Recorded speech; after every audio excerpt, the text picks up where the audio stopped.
Super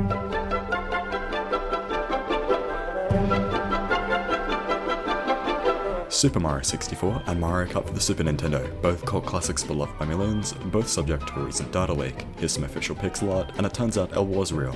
Not my problem. Great, now that you're all caught up, let's talk Lakitu, from their conception in 1985's Super Mario Bros. For the NES, to the most recent appearance in 2020's Dr. Mario World. Lakitu has appeared in around 78 games, comics, and cartoons, yet still remains a somewhat underappreciated character among Nintendo fans. Two of their most notable appearances, in fact, lie within the two aforementioned video games, Mario Kart and Super Mario 64. In both games, they can be seen holding video cameras with the intention to record players as they go about their adventures, telling the player that they are representing the Lakitu brothers, as stated in one of Super Mario 64's very first lines of dialogue. Which begs the question, since they pressed record in the 90s to when they joined Mario Kart TV in 2014, how much storage does Lakitu need?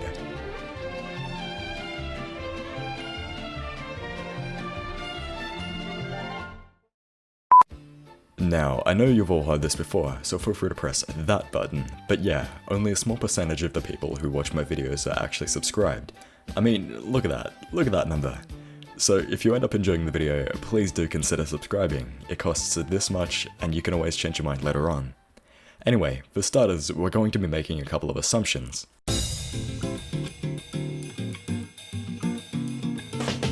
First of all, we're not going to be including the recent ports of Super Mario 64 for the PC, Nintendo Switch, and 3DS. This is because there's virtually no way to track how many people have downloaded them, therefore resulting in inaccurate data if we were to guess in place of official numbers.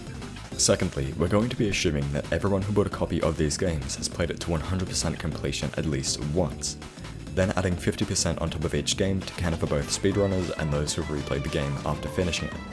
And finally, in light of the addition of both Mario Kart TV and the replay function in recent games, I'll be making the assumption that, while it is never fully referenced from what I could find, Lakitu has been responsible for recording races since Super Mario Kart's release in 1992.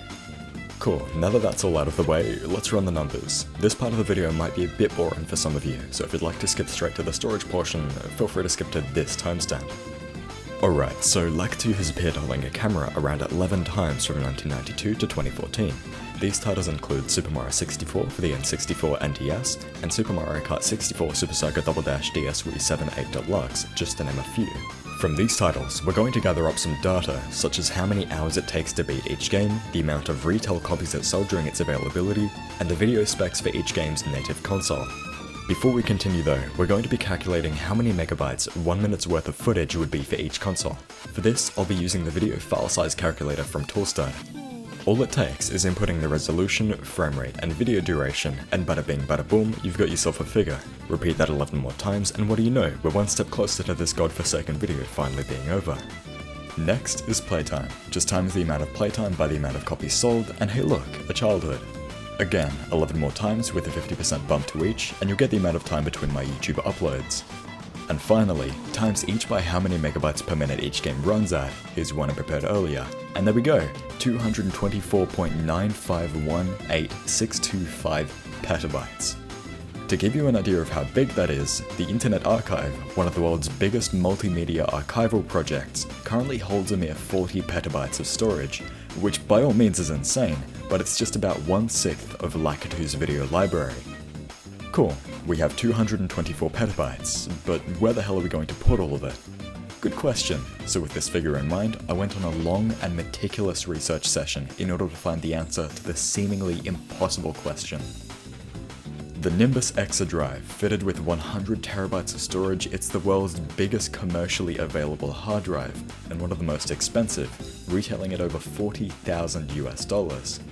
Given we have 224 petabytes of storage, we find ourselves in possession of an odd 2,240 or so hard drives, costing us around $89 million in out-of-pocket cash that I'm assuming the Lakitu brothers just have lying around somewhere.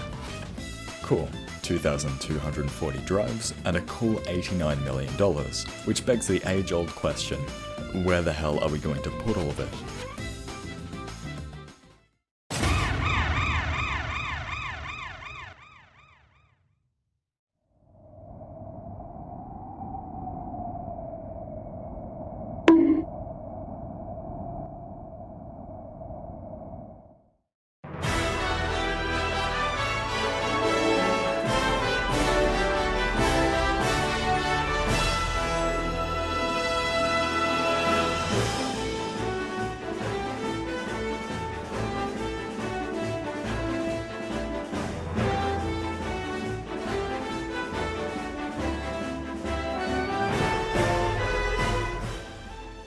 the Aberdeen Peta Rack, able to hold 720 drives and priced at $299,000.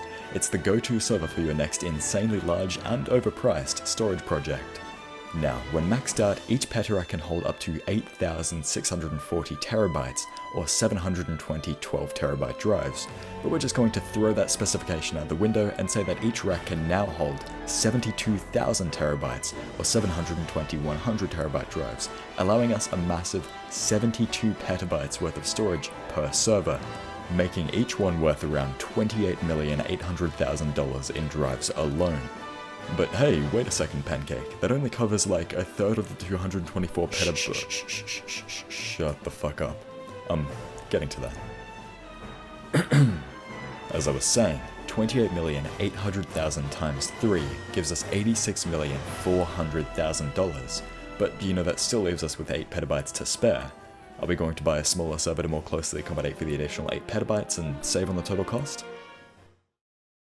No, we're going to buy another Peta Rack, then add the cost of the other Peta Racks and drives and shit on top, giving us $90,796,000 in total, with 66 petabytes to spare.